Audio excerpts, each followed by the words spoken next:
Hello students, you are welcome in this YouTube channel and I'm Mukesh Bharti and today I'm going to discuss one more important topic from macroeconomics. This is very important for you to understand, okay? And the name of the topic is net factor income from abroad. Okay, in short we say NFIA. Short में आप कुछ भी बोलिए, ये आपके ऊपर depend करता है. मैं यहाँ पे NFIA बोल रहा हूँ. And what is the name, full form of this is net factor income from abroad. तो स्टूडेंट्स ये बहुत ही ज़्यादा इम्पॉर्टेंट टॉपिक है. इम्पॉर्टेंट तो एक तो कैलकुलेशन के पॉइंट ऑफ व्यू से है ना. एक तो जब आप नेशनल इनकम का जब आप या डोमेस्टिक इनकम का जब न्यूमेरिकल पार्ट करोगे, ओके, तो एक तो उस समय एनएफआई का ज़रूरत पड़ेगा कि किस तरीके से एनएफआई क्वेश्चन में दिया हो सकता है. दूसरा है कि ऑब्जेक्टिव टाइप क्वेश्चन में भी, यानी 1 मार्क क्वेश्चन ऑब्जेक्टिव टाइप के फॉर्म में या कोई 1 मार्क का क्वेश्चन बनाकर इससे पूछा जा सकता है. Okay, so keeping all this in view, I have taken this topic. Okay, so in detail we will discuss this topic in this video. हर तरह का confusion आपका दूर हो जाएगा और उसके बाद भी कोई confusion बचता है, then I am here.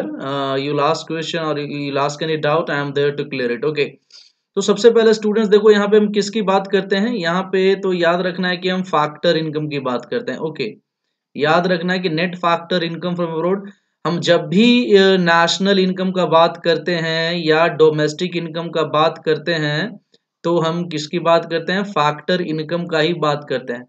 थोड़ा सा हम लोग बेसिकली देख लेते हैं कि फैक्टर इनकम का जो बात करते हैं तो उसमें क्या क्या चीजें आती है. ये सब तो आपको पता ही होगा, मैं पहले भी बता चुका हूँ, लेकिन यहाँ पे देख लेते हैं कि प्रोडक्शन करने में हमें फैक्टर्स ऑफ प्रोडक्शन का जरूरत पड़ता है. फैक्टर्स ऑफ प्रोडक्शन में एक आपका लैंड हो गया, एक आपका लेबर हो गया, फिर आपका कैपिटल हो गया, फिर एंटरप्रेन्योरशिप हो गया. तो ये नॉर्मली 4 तरह का फैक्टर ऑफ प्रोडक्शन हम यूज करते हैं और इनके बदले जो इनकम जनरेट होता है उसी को हम क्या बोलते हैं, फैक्टर इनकम बोलते हैं. जैसे लैंड के बदले क्या जनरेट होता है, रेंट. लेबर के बदले क्या जनरेट होता है, wages and salary. Okay, capital के बदले क्या जनरेट होता है, ये होता है इंटरेस्ट. और एंटरप्रेन्योरशिप के बदले क्या जनरेट होता है, प्रॉफिट. तो ये जो स्टूडेंट्स आप लोग देख रहे हो ना, ये रेंट हो गया, वेजेस एंड सैलरी हो गया, इंटरेस्ट हो गया, प्रॉफिट हो गया, यही एक्चुअली में क्या है, ये एक्चुअली में क्या है, यही आपका फैक्टर इनकम है. तो इसमें हम सिर्फ और सिर्फ किसकी बात करेंगे, फैक्टर इनकम की बात करेंगे. बट यहाँ पे एक और टर्म आप लोगों को दिख रहा होगा, फ्रॉम अब्रॉड का मतलब क्या हुआ, अब्रॉड मतलब फॉरेन कंट्री हो गया. ओके, ये जो फैक्टर इनकम है ये फ्रॉम अब्रॉड है ना. ये सारा फैक्टर इनकम फ्रॉम अब्रॉड हमारे यहाँ आता है, मतलब इंडिया में फ्रॉम अब्रॉड ये सारे फैक्टर इनकम आते हैं और यहाँ पे हमारे इंडिया से इस तरह के फैक्टर इनकम टू अब्रॉड यानी फॉरेन कंट्री को जाते भी हैं. ओके, तो इस तरह का फैक्टर इनकम है जो इंडिया में आता है और इस तरह का फैक्टर इनकम है जो इंडिया से जाता है. उन्हीं का हमें क्या देखना है, नेट वैल्यू देखना है. नेट का मतलब कितना आया माइनस कितना गया, नेट कितना आया ये चाहे नेट कितना गया, है ना. इसी से टॉपिक का नाम रखा गया है नेट वैल्यू. देखना है किसका, देखना है फैक्टर इनकम का, देखना है फैक्टर इनकम का नेट वैल्यू देखना है. फ्रॉम अब्रॉड का मतलब कितना फ्रॉम अब्रॉड आया है और कितना टू अब्रॉड गया है. तो नेट वैल्यू देखना है फैक्टर इनकम का फ्रॉम अब्रॉड से. ओके, तो इस तरीके से सबसे पहले हम लोग ये देख लेते हैं कि net factor income received from abroad. याद रखना कि जो NFIA है इसमें हम कौन सा वर्ड यूज कर रहे हैं, फ्रॉम वर्ड.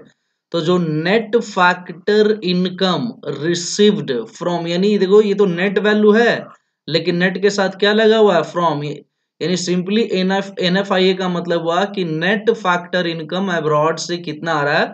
इसको डिफाइन कैसे करते हैं students, what is NFIA, what is net factor income from abroad, it is nothing but it is the difference between what, factor income received from abroad यानी abroad से जितना फैक्टर इनकम आया है minus factor income paid to abroad. Factor income paid to abroad का मतलब जितना factor income abroad गया है. तो एक सिंपल सा फॉर्मूला हमारे सामने आ जाता है कि what is NFIA, what is net factor income from abroad. तो it is what, factor income received from abroad. Factor income abroad से कितना आया है, फिर यहाँ पे माइनस का साइन दिख रहा है, minus factor income paid to abroad. Okay, तो कितना फैक्टर इनकम अब्रॉड से रिसीव हुआ है उसमें से माइनस करेंगे कितना फैक्टर इनकम अब्रॉड को हमने पे किया है. दोनों को माइनस करने के बाद जो वैल्यू आता है that is called NFIA। Short में यहाँ पे मैं लिख दिया हूँ what is NFIA, what is net factor income from abroad. It is FIFA, it means factor income from abroad minus FITA, factor income to abroad. यहाँ पे मैं शॉर्ट यूज कर रहा हूँ ओके, कि factor income from abroad minus factor income to abroad, और इन दोनों को जब माइनस कर देंगे तो क्या आ जाएगा, net factor income from abroad. तो यहाँ पे देखो दो कॉन्सेप्ट आ गया, एक तो आ गया फैक्टर इनकम फ्रॉम अब्रॉड कि किस तरीके से फैक्टर इनकम आता है, और दूसरा क्या हो गया, फैक्टर इनकम टू अब्रॉड, किस तरीके से फैक्टर इनकम अब्रॉड जाता है। तो इन दोनों को एक एक करके हम लोग स्टडी करते हैं। सो फर्स्ट हमारे पास क्या है students, factor income from abroad. देखो यहाँ पे नेट नहीं लगा हुआ है, सिंपली हमें देखना है कि कौन कौन सा फैक्टर इनकम किस तरीके से अब्रॉड, फ्रॉम मतलब अब्रॉड से इंडिया में आता है ओके। तो what is factor income from abroad, factor income from abroad is the factor income which is earned by normal residents of a country, of a country अपने case में क्या लेना, इंडिया है ना। जो इंडिया के नॉर्मल रेसिडेंट होते हैं वो फैक्टर इनकम अर्न कर रहे हैं, कहाँ कर रहे हैं, rest of the world. Rest of the world मतलब बाहर के कंट्रीज में, through out the world normal resident जितना भी फैक्टर इनकम अर्न करते हैं। जैसे मान लो कोई इंडिया का एक व्यक्ति है जो फॉरेन में काम कर रहा है, तो उनको उसको क्या मिलेगा, काम करने के बदले सैलरी एंड वेजेस मिलेगा ओके। रेंट की बात करते हैं, इंडिया की कोई कंपनी है या कोई इंस्टीट्यूशन है जो फॉरेन कंट्री में लैंड वगैरह खरीद कर रेंट पे लगा रखा है, तो उनको क्या मिलेगा, रेंट मिलेगा। कोई इंडिया का इंस्टीट्यूशन है या कोई इन्वेस्टर है वो बाहर फॉरेन कंट्री में डेट दे रखा है, कर्ज दे रखा है, तो कर्ज मतलब उधार दे रखा है, तो उसके बदले क्या मिलेगा, इंटरेस्ट मिलेगा। इंडिया का कोई इंडिविजुअल या कोई इंस्टीट्यूशन है जो फॉरेन कंपनीज का शेयर्स वगैरह खरीद रखा है, तो उनको उसके बदले क्या मिलेगा, डिविडेंड्स मिलेगा। इंडिया का कोई इंटरप्राइज है या कंपनी है वो क्या फॉरेन कंट्रीज में स्टेब्लिश्ड है, ब्रांचेस खोल रखे हैं, और उसके बदले वहां वो प्रॉफिट कमा रहा है, तो वो प्रॉफिट मिलेगा। यानी इंडिया का कोई इंडिविजुअल है ना, इंडिया का कोई इंडिविजुअल है या इंडिया का कोई फर्म है, इंडिया का कोई बैंक है, इंडिया का कोई इंस्टीट्यूशन है, ये क्या करते हैं, ये फॉरेन कंट्री में, ये अब्रॉड से क्या कर रहे हैं, फैक्टर इनकम जनरेट कर रहे हैं। और फैक्टर इनकम जो भी इनको जनरेट करेंगे वापस कहां लेकर आएंगे, इंडिया में लेकर आएंगे। तो इसीलिए देखो यहाँ पे लिख दिया है they bring these incomes to India from abroad, किस फॉर्म में, सैलरी एंड वेजेस के फॉर्म में, रेंट के फॉर्म में, इंटरेस्ट के फॉर्म में, डिविडेंड्स के फॉर्म में, प्रॉफिट के फॉर्म में। ये फॉरेन कंट्री में इंडिया के नॉर्मल रेजिडेंट अर्न करते हैं और वो इस तरह के इनकम को वापस कहां लेकर आते हैं, कमाकर इंडिया में लेकर आते हैं। उसी तरीके से जो दूसरा इसका पार्ट क्या हुआ, factor income to abroad. To abroad का मतलब क्या है कि बहुत सारे ऐसे फैक्टर, अभी तो हमने देखा कि भाई फैक्टर इनकम इंडिया में आ रहा था, अब उसी तरह के कुछ फैक्टर इनकम होते हैं जो इंडिया से अब्रॉड चले जाते हैं। कैसे, तो what is factor income to abroad, ये देख लेते हैं। Factor income to abroad implies that या those factor income which is paid to the normal resident of other countries. देखो वहां पे पहले वाले में हमने क्या देखा था, पहले वाले में देखा था नॉर्मल रेजिडेंट किसका होना चाहिए था, इंडिया का, वो लेकर आएंगे। लेकिन यहाँ पे जो बाहर के नॉर्मल रेजिडेंट है ना, normal resident of other country, और इंडिया के लिए वो क्या कहलाएंगे, नॉन रेजिडेंट। वो इंडिया में जो फैक्टर इनकम अर्न करेंगे वो अपने कंट्री को लेकर जाते हैं, उसी को बोलते हैं factor income paid to abroad. For example क्या है कि मान लो कोई जैसे मान के चलते हैं, इंडिया इंडिया केस में देखते हैं, कोई फॉरेनर है, फॉरेनर किस फॉर्म में है, कोई फॉरेनर इंडिविजुअल है, कोई फॉरेन बैंक है ओके, कोई फॉरेन फर्म्स है, अभी मैं और एग्जांपल नीचे दूंगा, है ना, कोई फॉरेन इंस्टीट्यूशन है। तो ये सब इंडिया से क्या अर्न कर रहे हैं, ये सब इंडिया में सैलरी एंड वेजेस अर्न कर रहे हैं इंडिया में, है ना, फॉरेन बैंक वगैरह या फॉरेन इंस्टीट्यूशन वगैरह ओके। तो फॉरेन फर्म वगैरह इंडिया में अगर प्रॉपर्टी खरीद कर रेंट पे लगा रखे हैं तो उनको रेंट मिलेगा, या इंडिया के इन्वेस्टर्स या फर्म्स को लोन दे रखे हैं तो वो इंटरेस्ट अर्न करेंगे। इंडियन शेयर्स में अगर वो इंडियन कंपनीज में शेयर्स खरीद रहे हैं, उनको डिविडेंड मिलेगा। इंडिया में अगर फॉरेन बैंक का, फॉरेन फर्म का कोई ब्रांच है, वो प्रॉफिट अर्न करेगा। तो ये जो फॉरेन इंडिविजुअल या फॉरेन फर्म या फॉरेन इंस्टीट्यूशन ये इंडिया में जो फैक्टर इनकम अर्न कर रहे हैं, वो क्या करते हैं, दे है ना, they will take these incomes from India to their countries, वो कमाकर अपने कंट्री लेकर चले जाएंगे। दैट इज कॉल्ड, इसी को बोलते हैं factor income to abroad. Okay, इसी को स्टूडेंट्स हम एक एग्जांपल से समझते हैं। जैसे मैंने एग्जांपल लिया है, मान लो ये इंडिया है। ओके, इधर ये जो मैप है, इंडिया का मैप आपको दिख रहा है, और ये जो एरिया मान के चलो हमने किसका लिया है, रेस्ट ऑफ द वर्ल्ड का लिया है। तो यहाँ पे क्या देखना है, फैक्टर इनकम फ्रॉम, देखो ये इंडिया है। अब देखो ये रेस्ट ऑफ द वर्ल्ड में ये जो एरिया जो देख रहे हो ना, ये जो एरिया है रेस्ट ऑफ द वर्ल्ड का, अब यहाँ पे कोई इंडिया का नॉर्मल रेजिडेंट है मिस्टर मोहन, या इंडिया का देखो बैंक है state bank of India, SBI का ब्रांच है जो फॉरेन कंट्री में खुला हुआ है। ये रिलायंस इंडस्ट्री मैंने एग्जाम्पल में लिया है, ये रिलायंस इंडस्ट्री है जिसका एक ब्रांच या एक यूनिट क्या है, फॉरेन कंट्री अब्रॉड में खुला हुआ है। तो ये मिस्टर मोहन जो भी ये काम करेंगे फॉरेन कंट्री में, उनका जो सैलरी एंड वेजेस मिलेगा, ये कहाँ कमा कर भेजेंगे, ये फैक्टर इनकम फ्रॉम अब्रॉड है, यानी फ्रॉम अब्रॉड इंडिया आएगा। एसबीआई का जो ब्रांच है ये जो अर्न करेगा फैक्टर इनकम, वो भी इंडिया आएगा। रिलायंस इंडस्ट्री है जो अर्न करेगा, वो भी क्या आएगा, इंडिया आएगा। तो ये कहीं ना कहीं देख रहे हैं, ये किसका पार्ट हो गया, फैक्टर इनकम फ्रॉम अब्रॉड। क्योंकि इंडिया का कोई इंडिविजुअल या इंडिया का कोई बैंक या इंडिया का कोई फर्म है जो अब्रॉड से फैक्टर इनकम अर्न कर रहा है, किस फॉर्म में, सैलरी एंड वेजेस के फॉर्म में, या प्रॉफिट के फॉर्म में, या रेंट इंटरेस्ट के फॉर्म में। ओके, अब यहाँ पे देख लीजिए कि ये जो अब इंडिया में कुछ फॉरेन रेसिडेंट रहते हैं, जैसे मान लो मिस्टर क्लेवर्ट। ओके, ये मान लो यूएसए के सिटीजन है, तो इंडिया से जो सैलरी एंड वेजेस अर्न करेंगे वो कहाँ लेके जाएंगे, वो अब्रॉड लेके जाएंगे। मान लो एक सिटी बैंक है जो फॉरेन बैंक है इंडिया में, ये यहाँ से जो प्रॉफिट अर्न करेगा वो कहाँ लेके जाएगा, वो फॉरेन कंट्री, अपने कंट्री लेके जाएगा। सैमसंग देखो, जैसे कि एक कोरियन कंपनी है, कोरिया कंपनी है, ये जो यहाँ से प्रॉफिट या रेंट इंटरेस्ट जो भी अर्न करेगी, ये कहाँ लेके जाएगी, ये अपने कंट्री। तो इस तरह का जो फैक्टर इनकम है, ये क्या हो गया, फैक्टर इनकम टू अब्रॉड। तो इस तरीके से देख रहे हैं कि फैक्टर इनकम बाहर से इंडिया में आता है, जिसे हम बोलते हैं फैक्टर इनकम फ्रॉम अब्रॉड। कुछ फैक्टर इनकम है जो इंडिया से अब्रॉड जाता है, जिसे हम बोलते हैं फैक्टर इनकम टू अब्रॉड। और ये फैक्टर इनकम फ्रॉम अब्रॉड में से factor income to abroad minus करते हैं, तो हमारे पास net factor income from abroad आता है। ये आपको ध्यान में रखना है। तो स्टूडेंट्स, ये तो आपने देख लिया कि जो net factor income from abroad है वो क्या हो जाता है, उसका फॉर्मूला, कि फैक्टर इनकम फ्रॉम अब्रॉड, जो फैक्टर इनकम फ्रॉम अब्रॉड आता है उसमें से माइनस कर देते हैं फैक्टर इनकम टू अब्रॉड, जो जो क्या होता है कि फैक्टर इनकम जो अब्रॉड जाता है। तो इस तरीके से NFIA का फॉर्मूला हो गया, net factor income from abroad का, factor income from abroad minus factor income to abroad. अब न्यूमेरिकल सॉल्व करने समय याद रखना है स्टूडेंट्स, तीन तरह के केस होते हैं। पहला केस देखो, पहला case, 3 cases of NFI। NFI के तीन के net factor income from abroad के 3 केस हो सकते हैं। केस 1 क्या है कि NFIA का value, net factor income from abroad का वैल्यू क्या हो सकता है, पॉजिटिव हो सकता है।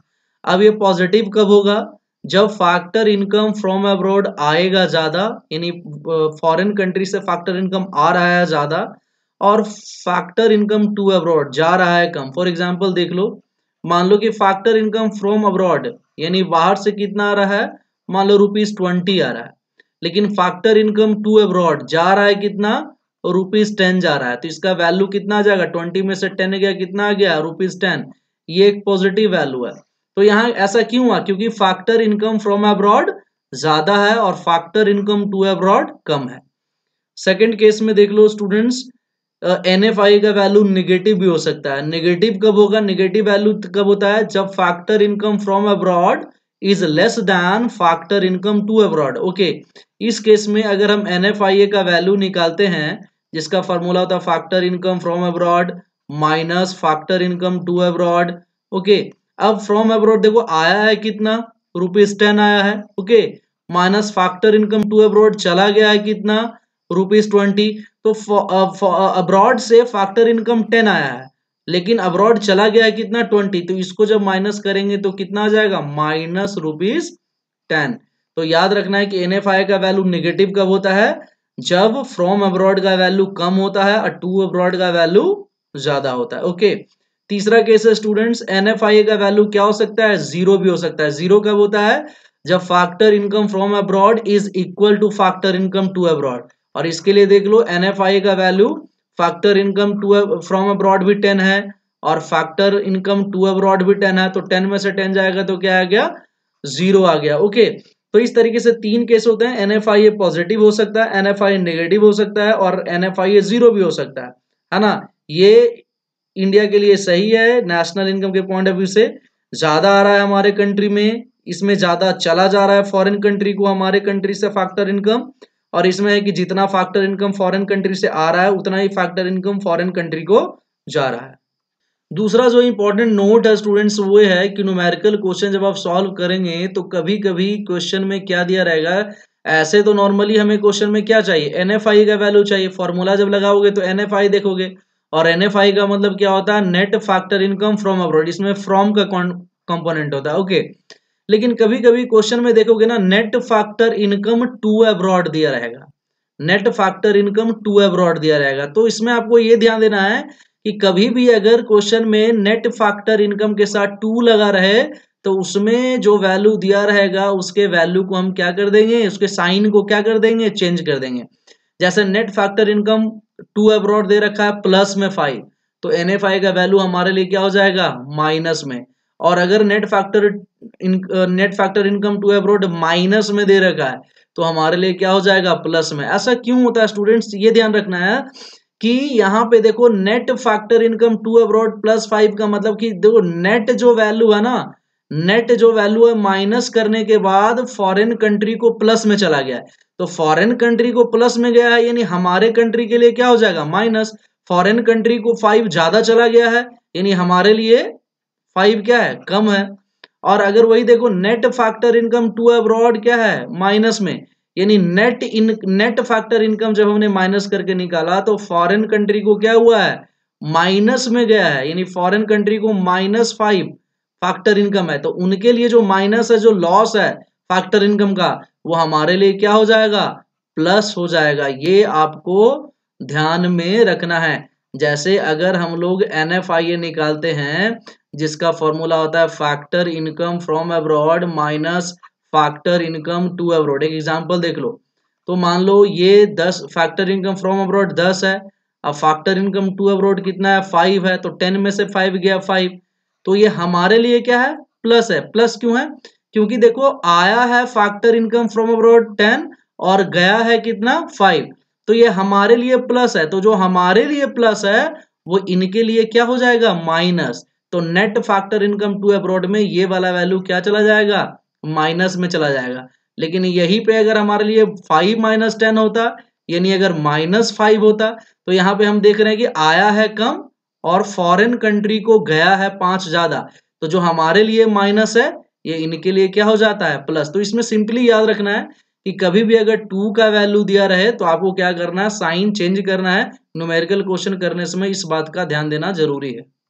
उसके बाद जो तीसरा इंपॉर्टेंट नोट है वो ये है कि कंपोनेंट्स ऑफ NFI है, NFI में क्या क्या आता है, तो मैंने बता ही दिया था कि जैसे एक रेंट आता है, वेजेस एंड सैलरी आता है फैक्टर इनकम में, उसके बाद हमारा इंटरेस्ट आता है, उसके बाद हमारा प्रॉफिट आता है ना।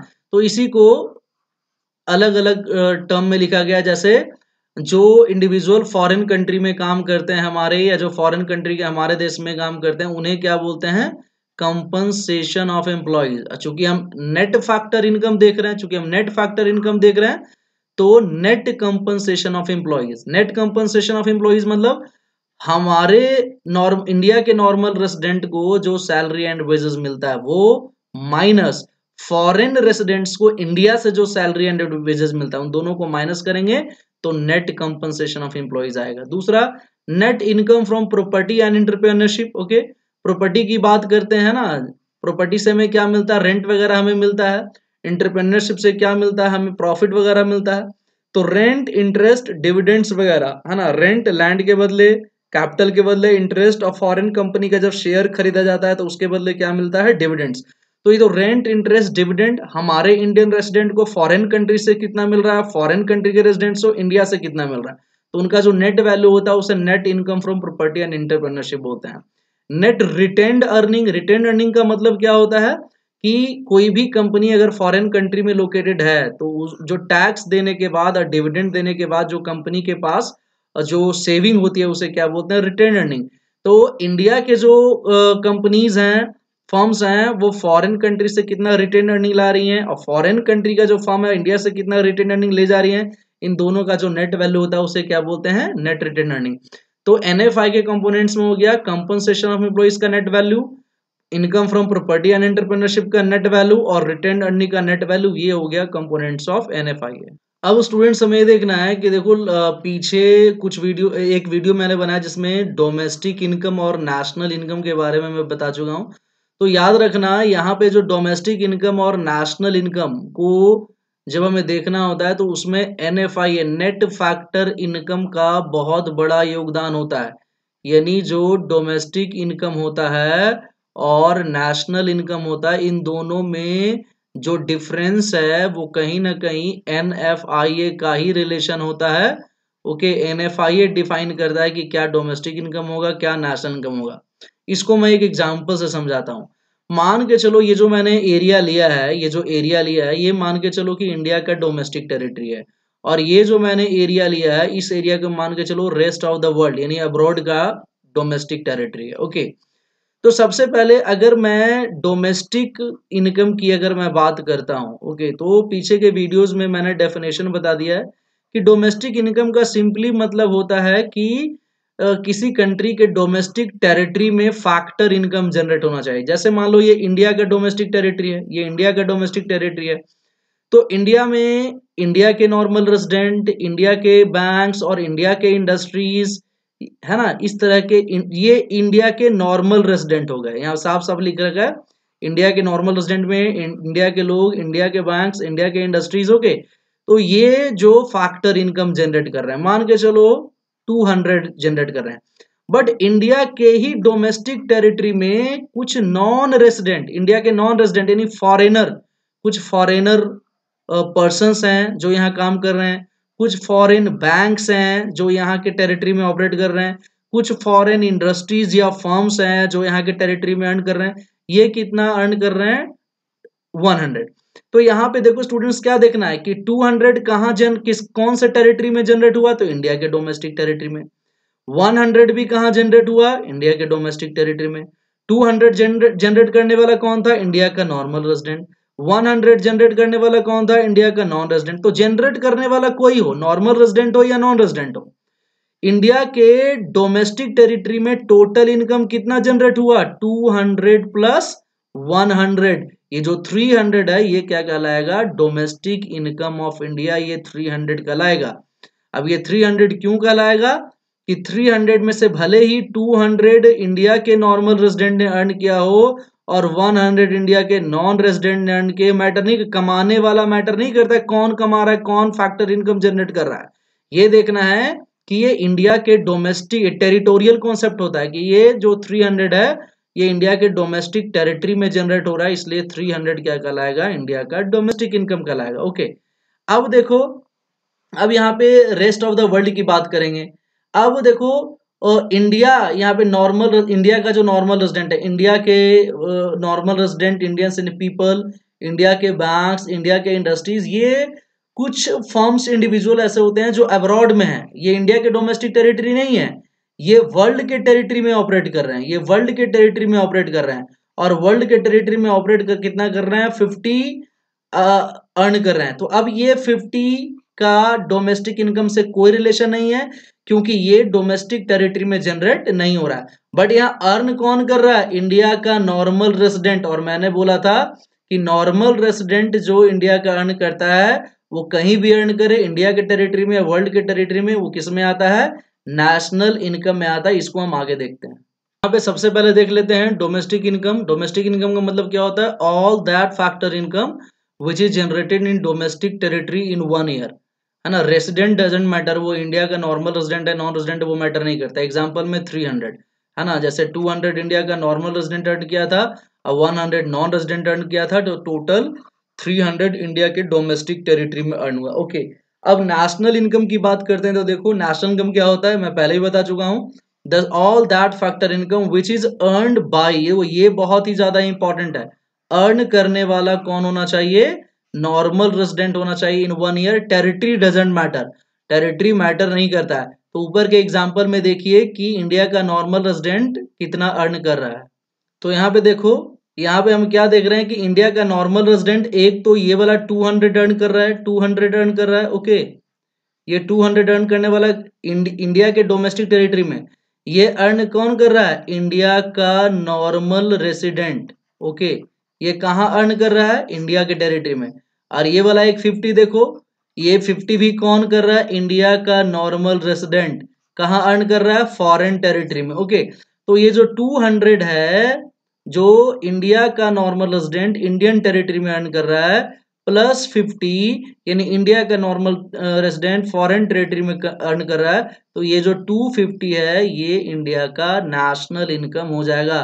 क्योंकि ये 250 कौन अर्न कर रहा है, इंडिया का नॉर्मल रेसिडेंट, 200 इंडिया के टेरिटरी में रह के नॉर्मल रेसिडेंट अर्न कर रहा है और 50 बाहर के टेरिटरी में रह के अर्न कर रहा है। तो this is the total factor income earned by normal resident of India in domestic territory and foreign territory.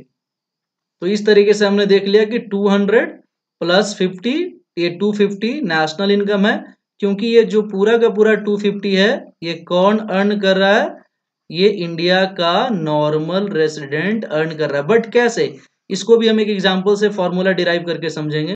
जैसे इसे देखो, ये तो हो गया कि डोमेस्टिक इनकम है, ये 300 का डोमेस्टिक इनकम हो गया। क्यों, क्योंकि ये डोमेस्टिक टेरिटरी ऑफ इंडिया के अंदर जनरेट हो रहा है। और ये 50 हैं जो इंडिया के नॉर्मल रेसिडेंट है, इंडिया के नॉर्मल रेसिडेंट है जो फॉरेन टेरिटरी या वर्ल्ड के टेरिटरी में क्या कर रहा है, अर्न कर रहा है। ओके, इस पॉइंट को ध्यान में रखना है। ओके, तो ये हमने देख लिया। अब देखो क्या देखना है, अब अभी मैंने ऊपर बताया था कि ये जो नॉन रेसिडेंट इंडियन है, इन्होंने कितना अर्न किया, 100। तो ये 100 अर्न करके कहाँ लेके चले जाएंगे, अपने अपने कंट्री में लेके चले जाएंगे। तो इसी को हम क्या बोलते हैं, फैक्टर इनकम टू अब्रॉड। और ये जो इंडिया के जो नॉर्मल रेजिडेंट है, ये कहाँ लेकर आ जाएंगे, ये इंडिया में लेकर आ जाएंगे फैक्टर इनकम। इसे क्या बोलते हैं, फैक्टर इनकम फ्रॉम अब्रॉड। तो यहाँ पे क्या पता चल रहा है बच्चों कि यहाँ जो डोमेस्टिक इनकम था, इस डोमेस्टिक इनकम में से फैक्टर इनकम टू अब्रॉड वाला पार्ट चला जाता है, यानी ये माइनस हो जाएगा। और इसी में ये वाला फैक्टर इनकम फ्रॉम अब्रॉड वाला पार्ट इंडिया में आके क्या हो जाएगा, प्लस हो जाएगा। तो अब बचेगा क्या, अब खुद देखो, 300 तो पहले था, तो 300 में ये वाला पार्ट 50 तो प्लस हो जाएगा, 50 प्लस हो जाएगा। लेकिन ये वाला देखो 100 क्या हो जाएगा, माइनस हो जाएगा, ये माइनस हो जाएगा। तो जो अब जो बचेगा, ठीक है, अब जो बचेगा, ठीक है, ये जो 100 वाला जो माइनस हो गया, अब जो बचेगा 250, ये कौन वाला बचेगा, ये वो वाला पैसा बचेगा जो किसने अर्न किया है, इंडिया के नॉर्मल रेसिडेंट ने अर्न किया है। वो यहाँ पे दे सकते हैं, यहाँ पे देख लीजिए आप, ये क्या है, डोमेस्टिक इनकम है। डोमेस्टिक इनकम कितना था, 300, यहाँ पे दिख रहा है ये कितना था, 300। उसके बाद देखो फैक्टर इनकम फ्रॉम अब्रॉड, ये जो बाहर से यहाँ से जो फैक्टर इनकम आया, ये इंडिया में आके क्या हो गया, ये प्लस हो गया। Minus factor income to abroad, ये जो फॉरेन रेसिडेंट अपना जो कमा कर वो अपने कंट्री में लेके चले गए, तो ये माइनस हो गया। तो डोमेस्टिक इनकम में से factor income from abroad plus हो जाता है, factor income to abroad minus हो जाता है, तो बच गया कितना, 250। ये नेशनल इनकम होता है, क्योंकि जो बचा है वो कौन वाला रुपया बचा है, जो इंडिया के नॉर्मल रेसिडेंट ने अर्न किया है, या तो वो इंडिया के टेरिटरी में या वर्ल्ड के टेरिटरी में, है ना। क्योंकि इसमें से जो फॉरेन सिटीजन ने अर्न किया था वो ऑलरेडी अपने कंट्री में लेके चले गए, इसलिए क्या हो गया, माइनस हो गया। तो यहाँ पे एक फॉर्मूला बना सकते हो, डोमेस्टिक इनकम, है ना, ये जो फैक्टर इनकम फ्रॉम अब्रॉड है minus factor income to abroad है, इसकी जगह पे डायरेक्ट हमने क्या रख दिया, NFIA। तो डोमेस्टिक इनकम में NFIA प्लस होगा तो क्या बच जाएगा, नेशनल इनकम। अब इसी को अगर इधर ले आओगे तो माइनस हो जाएगा। ओके, तो नेशनल इनकम में अगर NFIA माइनस हो जाएगा तो क्या हो जाएगा, डोमेस्टिक इनकम। तो दो फॉर्मूला बन जाता है। ओके, पहला फॉर्मूला, अगर डोमेस्टिक इनकम में NFI प्लस हो जाएगा तो नेशनल इनकम, दूसरा नेशनल इनकम में से NFI अगर माइनस हो जाएगा तो डोमेस्टिक इनकम। उसी को आप यहां भी देख सकते हो बच्चों, एक याद रखने के लिए, ये डोमेस्टिक इनकम है जो D से डोनेट किया हूं, और ये नेशनल इनकम है जिसको N से डोनेट किया हूं। तो इसमें याद रखना है कि अगर यहाँ एरो का है, अगर डोमेस्टिक से नेशनल में आना रहेगा तो हम प्लस NFI करेंगे, और नेशनल से अगर डोमेस्टिक में जाना रहेगा तो हम माइनस NFI करेंगे। सिंपल सा लॉजिक है। डोमेस्टिक इनकम में हम प्लस NFI करेंगे तो नेशनल इनकम बन जाएगा, और नेशनल इनकम में हम माइनस NFI करेंगे तो क्या हो जाएगा, डोमेस्टिक इनकम हो जाएगा। ये पॉइंट आपको, यही रिलेशन होता है कि NFIA बेसिस का काम करता है। Difference between domestic income national income के बीच में NFI का फर्क होता है। डोमेस्टिक इनकम में NFI प्लस करेंगे नेशनल इनकम, नेशनल इनकम में से NFI माइनस करेंगे डोमेस्टिक इनकम। अब इसका लास्ट पॉइंट स्टूडेंट्स ये देख लेते हैं कि डोमेस्टिक इनकम जो है, एक नंबर का क्वेश्चन एग्जाम में अक्सर पूछा जाता है। ओके, कि डोमेस्टिक इनकम नेशनल इनकम के बराबर कब होता है। तो ये तब होता है जब NFIA का वैल्यू जीरो होता है। और NFIA का वैल्यू जीरो कब होता है, जब factor income from abroad is equal to factor income to abroad होते हैं। मैं ऊपर बता चुका हूँ। फॉर एग्जाम्पल अगर पहला केस का देख लेते हैं, तो जैसे हो गया डोमेस्टिक इनकम, फॉर्मूला भी मैंने बताया था, plus NFIA is equal to क्या होता है, नेशनल इनकम। तो डोमेस्टिक इनकम मान लो 300 है, NFI अगर जीरो है तो ये भी क्या हो जाएगा 300। तो क्या देख रहे हो कि डोमेस्टिक इनकम और नेशनल इनकम क्या है, इक्वल है। दूसरा पॉइंट याद रखो कि डोमेस्टिक इनकम ज्यादा कब होता है नेशनल इनकम से, जब NFI का वैल्यू नेगेटिव रहता है। इसको देख लेते हैं, देख लो फॉर्मूला देख लेते हैं कि domestic income plus NFIA okay is equal to क्या होता है, नेशनल इनकम। तो डोमेस्टिक इनकम मान लो 300 है, और ये अगर रहे -10, NFI का वैल्यू क्या रहे -10, तो इसका वैल्यू क्या हो जाएगा 290। तो यहाँ क्या देख रहे हो, डोमेस्टिक इनकम का वैल्यू ज्यादा है, नेशनल इनकम का वैल्यू कम हो गया, यानी domestic income is more than national income. कब होता है, जब NFI नेगेटिव। NFI नेगेटिव कब होता है, ऊपर बता चुका हूं, जब फैक्टर इनकम फ्रॉम अब्रॉड कम होता है और फैक्टर इनकम टू अब्रॉड ज्यादा होता है। ओके, तीसरा हमें क्या देखना है बच्चों, domestic income less than national income कब होता है, जब NFI का वैल्यू पॉजिटिव होता है। NFI का वैल्यू पॉजिटिव कब होता है, जब फैक्टर इनकम फ्रॉम अब्रॉड ज्यादा रहेगा, किससे, फैक्टर इनकम टू अब्रॉड से। एग्जांपल में देख लेते हैं कि जैसे डोमेस्टिक इनकम प्लस क्या होता है, NFIA okay, plus NFIA is equal to क्या होता है, नेशनल इनकम। तो ये मान लो 300 है और ये पॉजिटिव है, इसका वैल्यू 10, तो टोटल वैल्यू क्या हो जाएगा 3110। तो अब जब NFIA पॉजिटिव है तो क्या देगा, डोमेस्टिक का वैल्यू कम है, नेशनल इनकम का वैल्यू ज्यादा है। तो इसी तरीके से स्टूडेंट्स हमने सारा कंप्लीट कर लिया है, ऑल कंप्लीट NFIA से रिलेटेड। ओके, अगर कोई और डाउट है तो आप मुझसे पूछ सकते हैं। इस वीडियो को देखने के लिए धन्यवाद। अगर आपको ये वीडियो अच्छा लगा तो आप मेरे वीडियो को लाइक कीजिए, चैनल को सब्सक्राइब कीजिए, ताकि आगे और मैं वीडियो बनाकर उसका नोटिफिकेशन आपके पास पहुंचे। ओके, और इसे लाइक कीजिए, अच्छा लगे तो शेयर भी कीजिए अपने फ्रेंड्स के साथ। Okay, thank you for watching my video and coming to my channel. Respect your parents, love your study and go ahead in your life. Thank you very much.